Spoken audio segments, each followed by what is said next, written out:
Բարև ձեզ հարգելի բարեկամներ։ Մենք սկսում ենք նոր եթերաշրջանը եւ այսօր ես հրավիրել եմ զրույցի ԿԳՄՍ Բարձրագույն կրթության եւ գիտության պետական կոմիտեի նախագահ Սարգիս Հայոցյանին։ Բարև ձեզ, պարոն Հայոցյան։ Շնորհակալություն հրավերս ընդունելու համար։ Սիրո։ Պարոն Հայոցյան, նոր օրենքը գիտության եւ կրթության արդեն ընդունված է։ Ձևակերպված է ռազմավարությունը զարգացման ինչպես բարձրագույն դպրոցի, այնպես էլ գիտության։ Եվ ես կցանկանայի, որ մի փոքր դուք խոսեիք այդ նոր օրենքի մասին եւ ինչպիսի կարևորագույն շեշտադրումներ են տեղ գտել այդ փաստաթղթում։ Հաճույքով։ Այո, նախորդ տարվա նոյեմբերից արդեն ուժի մեջ է բարձրագույն կրթության եւ գիտության մասին Հայաստանի Հանրապետության օրենքը, որը ինձ թվում է կարելի համարել, որ ոլորտում հեղափոխական նշանակության իրավական փաստաթուղթ է, քանի որ ստեղծում է նոր իրավական հիմք ոլորտային բարեփոխումների համար, հա։ Մասնավորապես ինչի մասին է խոսքը, որ ամենաֆունդամենտալ կետերը, հա, որոնց օրենքը ապահովում է, որոնց իրականացումը, դա գիտական համակարգի եւ բուհական համակարգի արից տարանջատված գործելու այդ հանգամանքը հասցեագրելն է։ Մասնավորապես նոր օրենքը արդեն ստեղծում է այն իրավական հիմքերը, որով գիտական ինստիտուտներն ու բուհերը կմիավորվեն իրար հետ եւ բուհական համակարգում արդեն կսկսվի գիտական գործունեություն, այսինքն բուհական խոշորացած համակարգում կսկսվեն գիտական հետազոտությունները, որի նպատակն է գիտության համակարգը մի կողմից հա երաշխավորել պատշաճ սերնդափոխության այդ խողովակով, որովհետև մենք գիտենք, որ անկախությունից ի վեր այս տարիներ շարունակ գիտության համակարգում տեղի ունեցել գիտաշխատողների թվի նվազեցում ու դրա պատճառներից մեկը նաև այն է, որ համակարգը հեռու է կանգնած եղել բուհական համակարգից եւ հետեւաբար երիտասարդ եւ այն սերունդը, որը պետք է գար փոխարինելու եւ լրացնելու մեր գիտության ոլորտի գիտաշխատողների թվականակը պատշաճ ձևով չէր իրականացում, հա, էպիզոդիկ, այսինքն այն միայն այն դեպքերում, երբ որևէ գիտաշխատող նաև դասավանդում էր բուհերում։ Մյուս կողմից էլ բուհական համակարգը հեռանալով հետազոտությունից ելի այս տարիների ընթացքում վերածվել էր դասախոսական, հա, դասավանդման մեթոդով հիմնականում տրամադրվող կրթության, ինչը ելի չի համապատասխանում ժամանակակից պահանջներին ու բարձրագույն կրթություն ստացած մարդկանցից ակնկալիքին։ Այսինքն այս երկու համակարգերի մոտեցումը նպատակն է, որ այս երկու համակարգերը գործեն իրար հետ, փոխադարձ նպաստելով փոխադարձ կայացմանը ու առաջ խաղացմանը, հա։ Սա ամենահիմնական նպատակներից է։ Մյուս կողմից նաև օրենքը ավելի ուսանողակենտրոն միջավայր է ստեղծում, այս իմաստով էլ դա միայն խոսքեր չեն, այսինքն այնտեղ նոր գաղափարներ ներմուծված, մասնավորապես ուսանողի փորձառությունը, որը նկարագրում է, թե ուսանողը մուտք գործելով բարձրագույն ուսումնական հաստատություն, ինչ փորձառություն, հա, ինչպես պետք է իր այդ կրթական process-ը տեղի ունենա ու ինչ այդ փորձառության արդյունքում, այսինքն որը ուսումնական process-ից զատ նաև իր համընդհանուր այն էֆեկտներն է, որը ինքը կստանա բուհում սովորելուց, հա։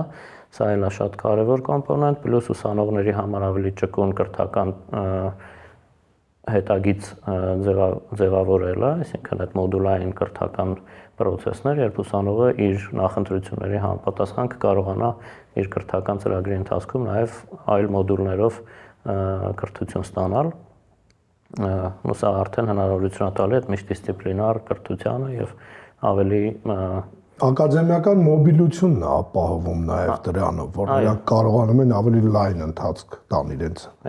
ուսման եւ հետազոտության։ Այո, լայն ընթացք եւ իրենց նախասիրություններին համապատասխան ընթացք, հա, այսինքն սա շատ կարևոր նաև մասերից է։ Կումանած այդ ամեն ինչ իր բուհերի ֆինանսավորման մոդելներն ա վերանայում այս օրենքը, այսինքն բուհերի համար հիմա գործում է միայն կրթության փոխհատուցման պետության կողմից կրթության փոխհատուցման մեխանիզմը, բուհերի ֆինանսավորման հիմա արդեն պետական 3 մակարդակի ֆինանսավորում կլինի, դա բուհերի բազային ֆինանսավորումն է,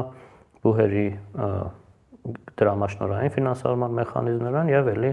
նպատակային եւ կրթաթոշակային ֆինանսավորումները։ Այդ դեպքում այսպեսի մի հարց, բան Հայցյան, վերջի տարիների ընթացքում բավականին ստաբիլ կերպով գիտության ֆինանսավորումը ավելանում է։ Եվ չափազանց կարևոր է այն հանգամանքը, որ արդյունքում բազմաթիվ երիտասարդներ ներգրավեցին գիտական խմբերի մեջ եւ նաեւ գիտության պետական կոմիտեն շատ ակտիվ գրանտային համակարգ ներդրեց, որին մասնակցում են, հաղթում են եւ ձևավորվել է արդեն բավականին զգալի երիտասարդական բանակ գիտաշխատողների։ Ինչ որ առումով կարելի է ասել, որ այս օրենքը պետք է նպաստի նաեւ այն հանգամանքին, որ այդ ամենը հետագայում պետք է տրանսֆորմացվի դեպի արդյունաբերություն գիտատար,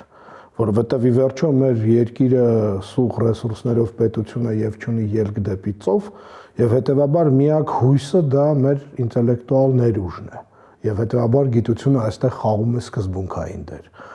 Կա արդյոք ինչ որ այդպիսի մի ճանապարհ, որը թույլ կտա այս օրենքի շրջանակներում նաև բացի ինտեգրումից կրթության եւ գիտության, նաև արդյունաբերություն դուրս գալ։ Միանշանակ շատ կարևոր հանգամանքի վրա ակցենտ դրեցիք, հա, շեշտեցիք, օրենքը նաև ստեղծում այն իրավական հիմքերը, որոնցով բուհերը եւ հետեւաբար նաև գիտական կազմակերպությունները միասին կարողանան ավելի արդյունավետ առևտրայնացնել իրենց գիտական հետազոտությունների արդյունքները, հա։ Այս պարագայում արդեն հստակ օրենսդրական տերմինաբանությամբ նկարագրված են մտավոր սեփականության տնօրինման ընթացքները, թե բուհը ինչպես կարող է մասնակցել իր տիրույթում, բուհը եւ գիտական կազմակերպությունը, էլ էս պետք է միշտ նույն իմաստով հասկանալ, ինչպես կարող են մասնակցել իրենց շրջանակներում գեներացված մտավոր սեփականության առևտրայնացման, այնտեղ փայաբաժիններ, ում է պատկանում մտավոր սեփականությունը, ինչպես է տնօրինվում բուհական ստարտափների գաղափարնակարգավորված օրենսդրական մակարդակով, այսինքն այս իմաստով, այո, օրենքը նաև բուհական նախաձեռնողականության հիմքերն է դնում օրենսդրական, ինչը կարևորագույն էլեմենտ է, որովհետև բոլոր առաջատար բուհերն էլ ունեն առանձին մեծ ձեռնարկատիրական նաև կոմպոնենտ է իրենց կից ու ձեռնարկատիրություն, այս իմաստով մտավոր սեփականության իրացման ձեռնարկատիրության մասին է խոսքը, այսինքն ոչ սովորական ձեռնարկատիրության։ Այսինքն այս իմաստով այո, օրենքը նաև դրա հիմքերն է դնում, դրա հիմքերը հետագայում նաև շարունակվում են ձևակերպված են նաև գիտության ոլորտի զարգացման ռազմավարությամբ, որը ընդունվեց երևի 2 շաբաթ, 3 շաբաթ առաջ։ Այստեղ արդեն ավելի մանրամասն, արդեն գործողությունների պլանով է նախատեսված այդ համապատասխան ենթակառուցվածքների ստեղծումը, այնպես որ այո, բուհական ստարտափներ, բուհական ինկուբատորներ, աքսելերատորներ, այդ ամեն ինչը շատ կարևոր է։ Ինչը ի վերջո կարող է բերել նաև ընկերությունների ձևավորման։ Դե միանշանակ, ասենք ինչ որ ասենք Ստենֆորդի համալսարանի գաղափարախոսության հիմքում էր ստարտափներից դեպի ընկերություններ։ Միանշանակ, դա հենց այդ ինկուբացիայի process-ն է, որտեղ ի վերջո աքսելերատորով անցնելուց հետո դիմանալով այդ ամբողջ փորձության մրցավազքին, այո, ինչ որ հավանականությամբ դուրս են գալիս կազմակերպությունները, կամ էլ որոշ դեպքերում կլանվում են մեծ կազմակերպությունների կողմից, ինչը էլի կյանքի ցիկլի կարևոր օղակներից է, ստարտափների։ Այս իմաստով դա, այո, նոր օրենսդրությունը այդ ամեն ինչի համար ի նկատի ունի այդ ամեն ինչը ու իրականության մեջ կարգավորում է դրանք։ Այդ տեսանկյունից նոր ռազմավարությունը ինչպես է կառուցվել ելնելով այս նոր օրենքի յուրահատկություններից եւ ինչպիսի կարևորագույն կետեր այդտեղ կան։ Տեսեք, նոր ռազմավարությունը դնում է 4 ռազմավարական նպատակներ, այսինքն խոշոր են ուղղությունները, որոնցով պետքա շարժվենք առաջ։ Դրանցից մեկը դա գիտական գերազանցությունն է, որը որևէ պարագայում պետք չի անտեսել, այսինքն դա ավելի լավ գիտություն անելն է, ավելի մրցունակ գիտություն, տպագրություններն են ավելի լավ միջազգային ճանաչում ունեցող պարբերականներում ու այդ դրան նպաստող բոլոր համապատասխան գործողությունները, հա, այսինքն գիտական ենթակառուցվածքների են process-ներ, որ լաբորատորիաների, լաբորատորիաների հագեցվածություն, գիտնականների վերապատրաստումներ, էլի այդ հեռավար լաբորատորիաների ծրագիրը, որոնք բոլորը պետք է վերանայվեն իհարկե։ Մենք կարող ենք համարել, որ կառավարության ծրագիրը, որը 21-26 թվականների համար էր, որի շրջանակներում հենց 2 ութապատկվել է մեր գիտության ոլորտի ֆինանսավորումը, դա ոնց որ հիմք դրեց արդեն մշակելու այս նոր ռազմավարությունը, քանի որ արդեն որոշակի ազդակներ համակարգում ստացանք, թե որ ոլորտներն են ավելի ընկալունակ այդ ֆինանսավորման ավելացմանը, որտեղ են, այսինքն մենք արդեն ունենք որոշակի պատկեր, թե գիտության որ ոլորտներն ու ուղղություններն են ավելի կարողանում այդ գիտության ֆինանսավորման ավելացումը ճիշտ կլանել ու արդյունք տալ, հա։ Հիմա այս նոր ռազմավարությամբ արդեն այն ոլորտները, որոնք ցույց են տալիս առավել մրցունակություն, այդ ոլորտներում այլ տիպի ծրագրեր պետք է իրականացվեն, որպեսզի արագացվի, հա, տեմպերը այդ ոլորտի զարգացման, բայց այն մյուս ոլորտներում էլ որտեղ մենք մի քիչ ավելի խնդիրներ ունենք, այդտեղ այլ տիպի միջոցառումներով պետք է փորձենք որոշակիորեն բալանսավորել, որ արդյունավետությունը ամեն դեպքում բարձրանա։ Նոր ռազմավարությունը նաև դնում է գիտնականների քանակի ավելացման թիրախ, այսինքն մոտավորապես պետք է կրկնապատկվեն եղած գիտնականների քանակը, ինչը, ինչպես նշեցիք, այդ ֆինանսավորման ավելացումը բերել է որոշակի երիտասարդների ներհոսքի, բայց երբ որ դա էքստրապոլում ես նույն տեմպով մինչև 2030 թվական մեր նպատակներին չենք հասնի, հա։ Դանդաղ է գնում։ Այո, այսինքն ըստ էության այդ խնդիրն է, հա, ինստիտուցիոնալ տարանջատվածության խնդիրն է գիտական համակարգի եւ բուհական համակարգի, դրա համար այն նկատառումը կա այդ երկու համակարգերի մեկտեղման, որ նաեւ արագացվի այս process-ը, հա, ուսանողներից գիտնականների անցման այդ pipeline-ը, հա, այսինքն այդ խողովակաշարը, հա, իրեն ավելի արդյունավետ գործի։ Այնպես որ, հա, փաստացի այսօր մենք գնում ենք կտրուկ ընդլայնման process-ի, ինչպես հետազոտությունների, այնպես էլ կադրային։ Այստեղ շատ կարևոր է նաև նկատի ունենալ, որ ռազմավարությունը դնում է նաև ՀՆԱ 1%-ի թիրախը գիտության ոլորտի, այսինքն այդ բառերով արդեն արձանագրված ռազմավարության մեջ ֆիքսված, այսինքն կառավարությունը ստանձնել այդ հանձնառությունը, հասցնել ոլորտի ֆինանսավորումը մինչև 1%-ի ՀՆԱ-ի։ Դա այն ցուցանիշն է, որից հետո գիտության ոլորտը սկսում է արդեն ավելի արագացված տեմպերով զարգանալ, հա։ Այս իմաստով դա շատ կարևոր իմ կարծիքով ձեռքբերում է, որ կառավարությունը այդ թիրախը հաստատել է, բայց մյուս կողմից դա նաև շատ մեծ պատասխանատվություն է երկու ոլորտների համար, բարձրագույն կրթության եւ գիտության, որովհետեւ մենք պետքա չմոռանանք, որ խոսում ենք հարկատուների կողմից գեներացված պետական բյուջեի մասին, հետեւաբար այդ բյուջեի ծախսը պետքա մաքսիմալ պատասխանատու եւ մաքսիմալ նաեւ հաշվետու պետք է լինել, էլի ժողովրդի առջև թե ուր են գնացել այդ գումարները։ Միանշանակ հաշվետու եղանակով ծախսվի, այդ ուղղությամբ նաեւ հենց մեր ռազմավարության երկրորդ ճյուղն է գալիս, որը սոցիալական պատասխանատվությանն է նվիրված, որովհետեւ մենք այդ առումով էլ խնդիր ունենք, որ Պարոն Հայցյան, կներեք, մի հարց տամ, էլի դրա հետ կապված։ Օրինակ, ես կարծում եմ, որ պետք է դեպքում ինչ որ մի հատուկ կառույց լինի, որը պետք է նաեւ լուսաբանի, թե ինչ արդյունքներ է արձանագրել հայկական գիտությունը, որովհետեւ ինչքան որ ես եմ հասկանում, ամենավտանգավոր process-ը, որ այժմ նաեւ Հայաստանում կա, երբ ոչ պրոֆեսիոնալները սկսում են խոսալ գիտության մասին եւ ավելի շատ հեքիաթներ են պատմում, քան իրականությունն է։ Դե ցավալի իրականություն այսօրվա դրությամբ, որ մենք պատշաճ լուսաբանում չունենք գիտության, այդ իմաստով մենք նոր օրենքը նաև գիտությունների ազգային ակադեմիայի համար վարչությունն է ստեղծված։ Որոշակի շրջանակ սահմանում, որտեղ այդ պատասխանատվությունը դրված է նաև գիտությունների ազգային ակադեմիայի նոր կառույցի ուսերին, հա, մասնավորապես գիտության վերաբերյալ պատշաճ կոմունիկացիան, հա, հանրության, հասարակության հետ, որովհետև այո, դա շատ կարևոր է, էլի, որովհետև պետք է մենք չմոռանանք, որ հարկատուների վճարած հարկերի շնորհիվ եւ հաշվին է ֆինանսավորվում ոլորտը եւ այդ իմաստով հասարակությանը պետք է վերադարձնել այդ ներդրումը, հա, այսպես ասենք, Նույն այդ իմաստով շատ մեծ միջոցառումներ են նախատեսված ու Գիտությունների ազգային ակադեմիայի դերն էլ շատ մեծ կլինի։ Մենք պետք է տեսնենք ոնց է այդ համակարգը իհարկե աշխատում, բայց միասին մենք կփորձենք կայացնել, մասնավորապես արդեն որոշ փորձեր արվել են ակադեմիայի հետ ու կարծում եմ բավական հաջող է այդ գիտության փառատոնի իրականացումն աշակերտների հետ, գիտության շաբաթը էլի ակադեմիայի միջոցով համաֆինանսավորվել է, համակազմակերպվել է նաև հասարակական կազմակերպությունների, նախաձեռնությունների հետ։ Այս իմաստով է դրանք պետք է մի քիչ լայնացնել, ավելի պրոֆեսիոնալ դարձնել ու այո, դա շատ կարևոր է։ Ես կողմից շատ տարբեր ձևաչափեր կան, քաղաքացիական գիտություն կամ քաղաքացի գիտնական, չգիտեմ, դա պետք է տերմինը ճիշտ թարգմանենք, citizen science-ը կոչվում Եվրոմիությունում կամ ԱՄՆ-ում, էլի քաղաքացիների մասնակցությամբ, հետազոտությունների իրականացում եւ այլն։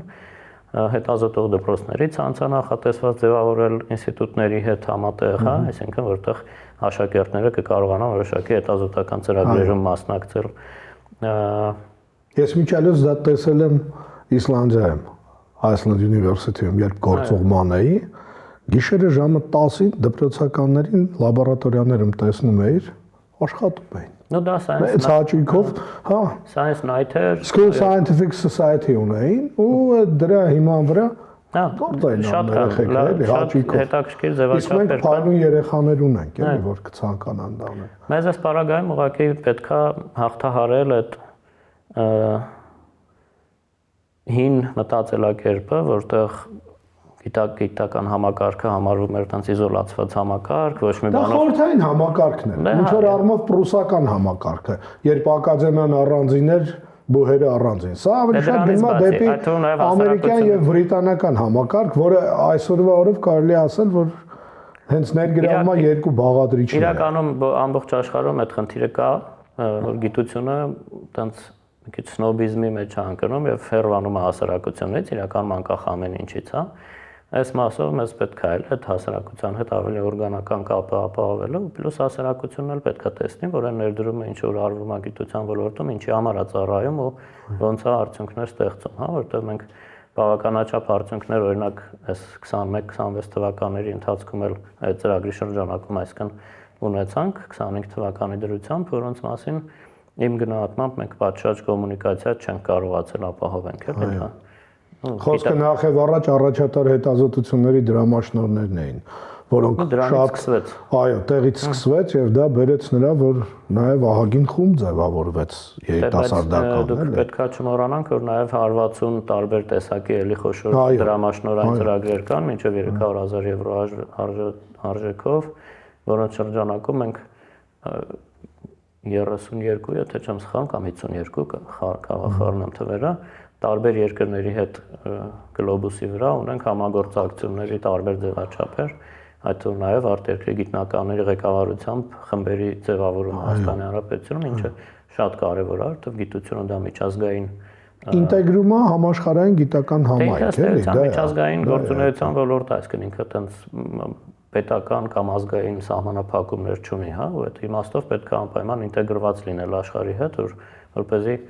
համընթաց քայլենք մենք աշխարհի հետ ու փորձենք լավագույն այդ փորձառությունը բերենք, էլի։ Այդ Աննա, ժամանակին տենց հումորով ասում էին, ռուսերեն էին ասում, գրուզինսկի տաբլիցը Մենդելեևը не бывает, էլի, որ դա ընդհանուր համամարտկային գիտելիքներ է։ Ես բնականաբար պետք է այդ դեպքում մի փոքր խնդրեմ ձեզ անդրադառնալ նաև ակադեմիական քաղաքի գաղափարին, որովհետև փաստորեն այն հարթակը, որի հենքի վրա այդ ինտեգրումը ենթադրվում է իրականացնել, դա ակադեմիական քաղաքն է։ Մի անգամից ասեմ, որ ես Գամբուրգի համալսարանը երբ այցելել եմ, ես տեսել եմ, որ իրենք այդ քայլին գնացել են։ Քաղաքի կենտրոնից տարան դեպի Արվարձանները, այնտեղ ազատ էլեկտրոնների լազերային մեծ կենտրոն կար եւ կողքը այդ քաղաքը կառուցեցին եւ դա մի կողմից շատ լուրջ ծախսեր է, մյուս կողմից դա շատ լուրջ ենթակառուցվածքի ձևավորում է, այսինքն դա երևի դա ամենաամբիցիոզ խնդիրն է, որը երբևիցե անկախ Հայաստանի արչեւ ծառացել է եւ ինչպիսի ընթացք է գնում եւ ինչպիսի արդյունքներ են ակնկալվում։ Հա, այդ շատ ճիշտ է գնահատականի մեջ, իրականում այս բոլոր փոփոխությունների նաեւ հաջորդ ու արագացնող հանգամանքը գործոնը այդ ակադեմիական քաղաք ծրագիրն է նաև, որը ենթակառուցվածքային արդեն ծրագիր է, որը դա 680 հեկտարի չափ տարածք է, որը գտնվում է Երևանի հյուսիս-արևմտյան մասում։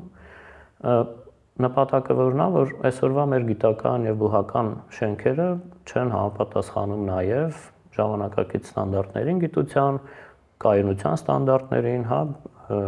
այսինքն բնապահպանական ստանդարտներին եւ նաեւ ճարտարապետությամբ էլ չեն համապատասխանում ավելի նոր տեսակի այդ կոմունիկացիային, հա, մարդկանց միջև շփումների իմաստով, այդ նպատակով նաև պլյուս նաև բուհական այն ինչ որ խոսեցինք, հա, բուհական ստարտափների, աքսելերատորների, ինկուբատորների, նախատիպավորման ենթակառուցվածքների, այսինքն այն ամեն ինչի, որը գիտությունը տանելու է դեպի արտադրություն, այդ ամեն ինչը իրանցից նաև ֆիզիկական ենթակառուցվածք է ենթադրում, որը տեղավորելու տեղ մի կողմից չկա այսօրվա բուհերի տարածքում մեկ, եւ երկրորդը մեր այսօրվա ունեցած բոլոր ենթակառուցվածքները, հա, գիտական եւ բուհական սփռված են Երևանում, հա, տարբեր տեղերում, տարբեր թաղամասերում եւ այլն։ Իսկ այս իմաստով նաեւ ինովացիան տեղի է ունենում, այդ ապացուցված նաեւ մի քանի գիտական հոդվածներ կան դրա մասին, այնտեղ որտեղ ինտելեկտուալ մտավոր փոխադարձ կապ գոյություն խտացված, կուտակված է ու այնտեղ այսինքն ոչ ֆորմալ շփումների եւ այդ ամեն ինչի հնարավորությունը կա։ Հետազոտությունները դրանք են։ Ըստ որում նաև էլի ես նշեմ, որ որոշ ենթակառուցվածքներ կան, որոնք ուղղակի բացակայում են եւ դրանց կառուցելու նպատակահարմարությունն այսօրվա մեր եղած ենթակառուցվածքների տարածքում ներդրումների իմաստով անիմաստ է, հա։ Գումարած մեր նորից եմ ասում, շենքերի մեծ մասը ոչ բարվոք վիճակում են ու նաև նորից անիմաստ է, որտեղ իրանք այդ կոմունիկացիան չեն հեշտացնում, հա, մարդկանց միջև։ Այս իմաստով ու նաև այլ նպատակներ էլ կան, հա, միջազգային ուսանողների քանակը ավելացնել, մենք նաև ունենք ինտեգրման դրամաշնորհային ծրագիր, որտեղ արտասահմանի գիտնականներին առաջարկում ենք տեղափոխվել Հայաստան, առնվազն այդ դրամաշնորհի ժամանակահատվածում ու հետազոտություն անել այստեղ, ու այդ ծրագրերի շրջանակում էր մեր ստացած արձագանքը պոտենցիալ շահառուներից, այնա որ միջավայրը չի համապատասխանում նաև մեր նախապատվություններին, հա, ասենք ասենք։ Որտեղ մարդիկ այո սովոր են աշխատել այնց կամպուսային միջավայրերում, սովոր են ավելի քիչ էներգիա եւ ջանք դնել սովորական առօրեական խնդիրների համար, այսինքն այդ միջավայրը պետք է նպաստի, որ մարդիկ կենտրոնացած լինեն իրենց հետազոտությունների ու ավելի ինտելեկտուալ աշխատանքի վրա, քան թե լուծեն սովորական առօրեական ինչ-որ խնդիրներ։ Թերևս էսա ամենակարճ ասվածը, բայց հայեցակարգ գոյություն ունի ակադեմիական քաղաքի, որը շրջանառվում է նաև այդտեղ ավելի մանրամասնագրված բոլոր այդ տեսլականը եւ ակնկալիքները հա այդ պրոյեկտից։ Բայց հա նպատակն է ստեղծել համաշխարհային մասշտաբի եւ համաշխարհային մակարդակի ենթակառուցվածք, որը գրավիչ կլինի թե մեր ուսանողների համար, թե մեր հետազոտողների համար, թե նաեւ արտերկրի ուսանողների համար, որտեղ մենք նպատակ ունենք նաեւ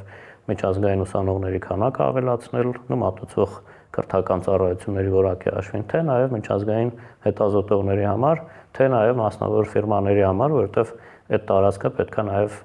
գիտություն, արտադրություն կապերի կլաստեր լինի, որտեղ այդ ամբողջ շղթան կրթություն, գիտություն, արտադրություն պետք է ձևավորեն ընդհանուր միջավայր, որը ֆիզիկապես նույն միջավայրում պետք է լինի։ Հասկանալի է այդ մի արժեք։ Այդ իմաստով կա այնտեղ 10 րոպեանոց քայլելու հեռավորությամբ ինովացիոն դիստրիկտներ, այսինքն շատ տարբեր բաներ կա, հա, որ պետք է այդ ամբողջ ենթակառուցվածքը հասանելի լինի 10 րոպե քայլելու հեռավորության վրա, այսինքն որը արդեն ազդում է այդ ինովացիոն ակտիվության վրա։ Այստեղ հետաքրքիր շատ բաներ կան, որոնք դրված են ծրագրի տակ։ Պարոն Հայացյան, եւ վերջի հարցը, որը ես կուզենայի ուղղակի հակիրճ երևի մենք քննարկենք, ուղղակի չեմ կարող այդ հարցը չտալ։ Շատ հաճախ ակադեմիական ոլորտի աշխատող գիտնականները անհանգստություն են արտահայտում այն հանգամանքի հետ կապված, որ բուհական գիտությունը մեկ պարադիգմայում է զարգացել, ակադեմիականը մեկ այլ եւ այդ միաձուլման ընթացքում կարող են կոնֆլիկտներ առաջանալ։ Այ որքանով այդ ինստիտուցիոնալ անկախությունը նախկին ինստիտուտների ակադեմիական կկարողանա պահպանվել եւ ինչ որ առումով պաշտպանված կլինեն չինովնիկական ամենաթողությունից, էլի, որովհետև այդտեղ շատ են խոսում դրա մասին, ես շատ կուզենայի, որ դուք անձամբ դրա մասին խոսայիք։ Միանշանակ, այդ այս ամբողջ նախաձեռնության ժամանակ մեր լսած ամենահաճախ հնչող մտահոգությունն ա եղել ու դա իմ կարծիքով պատշաճ ձևով հասցեագրված է օրենքով, որում սահմանվում մարգիտական ինստիտուտները լինելով մեծ համալսարանի մաս, իրանք ունեն որոշակի ակադեմիական, ֆինանսական, կադրային անկախություն, հա, այնտեղ, այսինքն ինքը օրենքը սահմանում է, որ ինստիտուտը գործելու է որոշակի ինքնուրույնության շրջանակում, լինելով մեծ կառույցի մի մաս, ակնհայտորեն իհարկե համուղվելով այդ կառույցի ռազմավարական նպատակների հետ եւ այլն, բայց դա լրիվ բնական է, հա, այսօր էլ ինստիտուտները պետք է համուղվեն պետական քաղաքականության եւ ռազմավարության հետ։ Այս իմաստով, այո, այդ մտահոգությունները իմ գնահատմամբ պատշաճ արձանագրված ու արձագանքված ու հասցեագրված են օրենքում, բայց իհարկե ժամանակի ընթացքում նաև մենք գործ ունենք մարդկանց հետ, այսինքն այդ ամեն ինչը կյանքի կոչելուց էլ պետք է պատշաճ ընթացակարգերն ու համապատասխան աշխատանքը մարդկանց հետ տարվի եւ երկրորդ ամենակարևոր հանգամանքը նա, որ մենք մեր գործընկեր ես չգիտեմ ինչքան մեր հանդիսատեսները գիտեմ, բայց մենք այս ամբողջ խոշորացման գործընթացը անում ենք աշխարհի առաջատար բուհերի հետ, հա, ու մեր կրթական կլաստերի մասով մեր գործընկերն այմա